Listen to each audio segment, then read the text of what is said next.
Alright, so for today's video, we are going to be taking a look at the CPS BlackMax BFT850 Flaring Kit. Now, this is the case that it does come in, so it is a nice blow-molded case, and you can see here right on the front that it does tell you what tool is in here. A lot of the CPS tools come in these black cases, and it is nice that the top of it is labeled to tell you what is inside of the case. So we're going to go ahead and get this case open and take a look at what this kit has to offer. So this is the complete kit. I do believe they also have a kit that just comes with the flaring tool and the size guide, but the 850 is the complete kit. So you open it up right there, and you can see everything that is included inside. So here is your flare size gauge. So if you're making a flare on a piece of pipe and you want to make sure you have the correct size, you can stick your pipe through here and it is going to tell you the correct size pipe. So you can use this from 1/4 inch to 3/4, and that is a nice little addition. It just kind of sits in here and does kind of float around, but it is a nice feature that they give you. And they also give you one of their pipe cutters, which is nice. Now, the one cool thing about this pipe cutter is it tells you if you're cutting hard or soft copper, which it should be pretty easy to figure out. But if you are unsure, it does tell you with the amount of tension that is on the spring for the cutter, which is nice. So that is a nice little feature, part of the kit, and so is this size gauge. Now you have the flaring tool itself right here, and then you also have a deburring tool. So we're going to go ahead and take everything out of the kit right there, and we'll go ahead and set this guy aside. So overall, this is the flaring tool that you do get in the kit. It will go from 3/16 all the way up to 3/4. So that is pretty much all of your mini split flares you're going to have to use. That's mainly that's mainly the only thing I'm going to use this tool for, is for making flares when hooking up mini splits. That's about all that I would use it for. I know some guys could use them for brake lines and things like that, but for me, this is going to be used for doing mini split connections. So like I said, it goes from 3/16 all the way up to 3/4. And it is a nice spin handle on here, which is nice. Now, the one cool thing about this guy is it has this sliding plate right here, which is going to give you the proper amount or the proper depth that you should have the copper pipe sticking through the flaring tool, so you don't have it too much or not enough. So you basically, when you insert your piece of copper, you want it to just slide over the top. You don't want it to hit the top, but you want it to be able to slide freely over the top. And have it as close as possible to the head. Now, the one cool thing about this flaring tool, as you can see that there is a little arrow right there on the side, and that arrow will line up with the little notch marks here on the side of the flaring bar, and that is how you know you have the flaring tool center of that hole, so it will make a perfect flare. So this is the flaring tool. Now, there is a cool feature about this tool. This has, I like to call it like a clutch, that once you spin the tool down all the way, you'll see it when we do make a flare, but once you spin it down all the way, the clutch engages, prevents you from over-tightening the flare, which is a pretty cool feature. And this guy slides up and down without any issue, and then it does split open. That's about the max height, or the max amount that this thing will open, so you should be able to get any of your pipes in, whether you're doing it up here or you're all the way down there at that 3/16 hole. And then it closes up, and then all you have to do to tighten this bar up would be to use this to adjust your tension. So that is the flaring tool itself. Now, here is the deburring tool that does come with the kit. It's just, a simple deburring tool. These blades are relatively easy to get your hands on. They don't have to be CPS. Milwaukee has them. There's a bunch of different brands out there that sell replacement blades, and they're all pretty much interchangeable. Now, when you do want to change this blade out, all you have to do is kind of pull down there on that little collar, and the blade pops out very freely. And then you just put it back in, and the collar re-engages. Now, the one cool thing about this is the back of this comes off, so you can store an extra blade there in the back. Now, this blade was included with this kit, which is nice. And then this top just kind of sits back in there. So that is the deburring tool. And then this is your pipe cutter, which is, it's a fairly nice pipe cutter. It is nice that they included this in the kit, just in case, you're having to make a flare and maybe you don't have your pipe cutter on you, and you just need to have something quick, or you want to use it as your pipe cutter for your making flares. The blade on it is replaceable. All you have to do is pop the one side of the pin out, and you should be able to drop a new blade in there. Now, CPS does sell extra blades, so you can buy them from them. I haven't experimented to see if some of the other blades out there, some of the rigid or Milwaukee blades would fit, but I'm sure it's, it's a relatively simple design, so I'm sure that the blades are interchangeable, but you never know. Then you have some nice rollers right there. And then you have the nice BlackMax logo right there. And then here, like I said, is the flaring guide that we took a look at before. So you can put your piece of copper through there just to make sure you're going to get the right size flare. I just so happen to have a piece of, I believe this is either 1/2 inch or 5/8 that we're going to flare it out to. This appears to be 1/2 inch.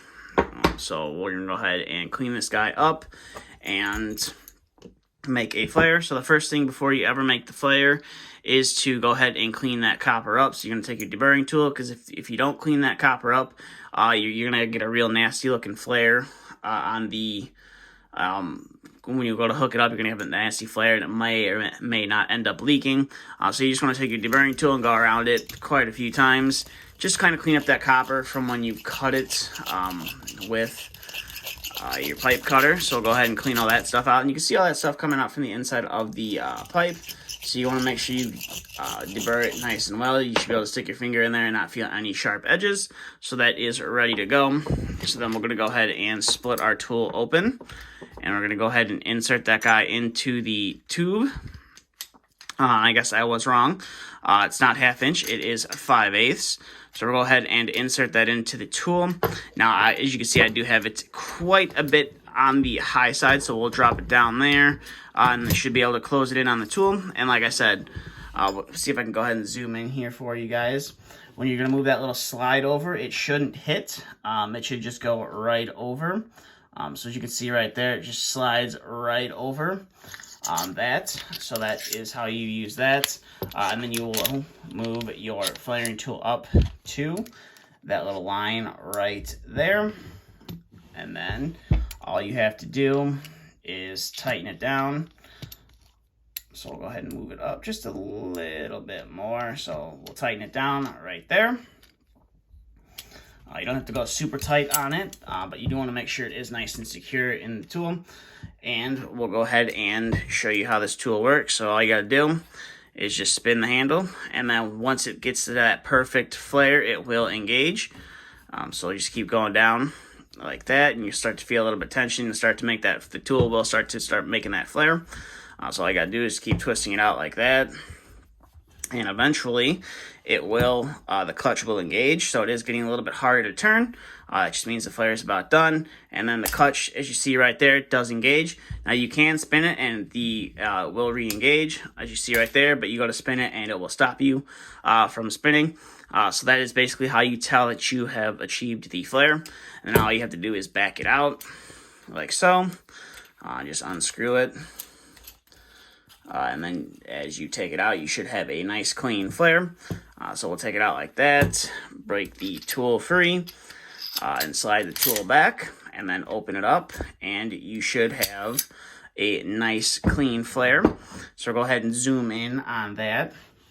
So you can see, oops, sorry about moving the camera there, but you can see you have a nice clean flare, and that is why you always want to deburr it before you flare it out, because you're going to get a nice clean edge. I'll give you an example of what happens when you don't clean that burr off.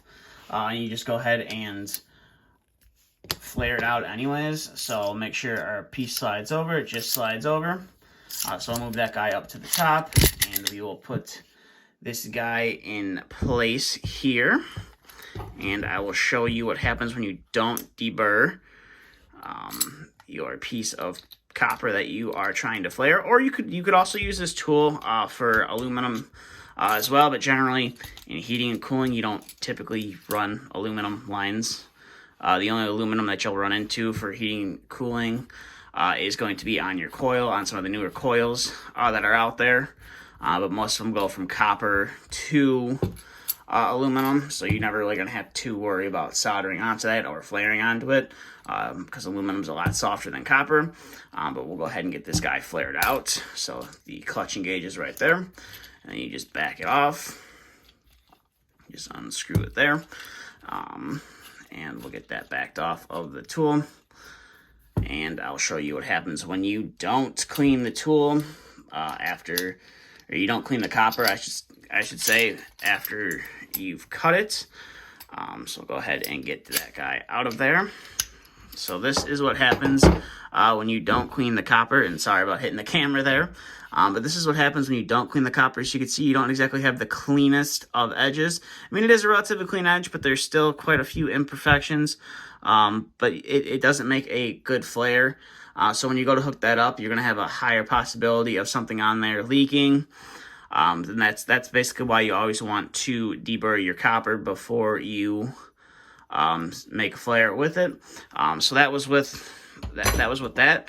So overall, this is definitely a nice kit from CPS. It's a little bit on the pricier side. So if you're just maybe getting into heating and cooling, you're maybe going to trade school, or you're just looking to buy your first flaring set, you may want to go with something a little bit cheaper. They do make the old flaring bars. Pretty much everyone has them. They're not as fancy as this.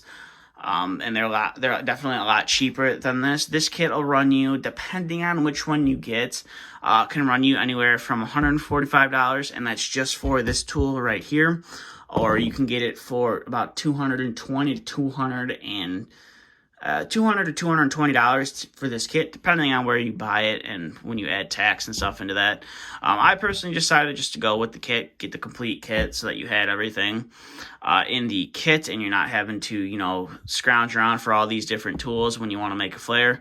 If, you know, you just need to make a flare connection on a mini split, all you have to do is grab, you know, the flaring tool itself, and, you know, your torque wrench, or, you know, a pair of pliers, however you roll, tightening up your flare nuts, and you should be able to put a flare on without hunting down a pipe cutter, deburring tool, and your flaring tool. It's pretty much all in one. That is kind of why I decided to go with this tool itself. I used to have one of those old flaring bars where it's chrome. It was just, you know, a cheap Husky one that, you know, was able to get me through. But I finally decided to upgrade to this CPS BlackMax one. I have to say I'm very happy with it so far. It is a nice tool, and it does produce some nice flares. With that being said, that's all I have for this video. So if you have any questions, comments, concerns, please drop them down in the comment section below. And thanks for watching.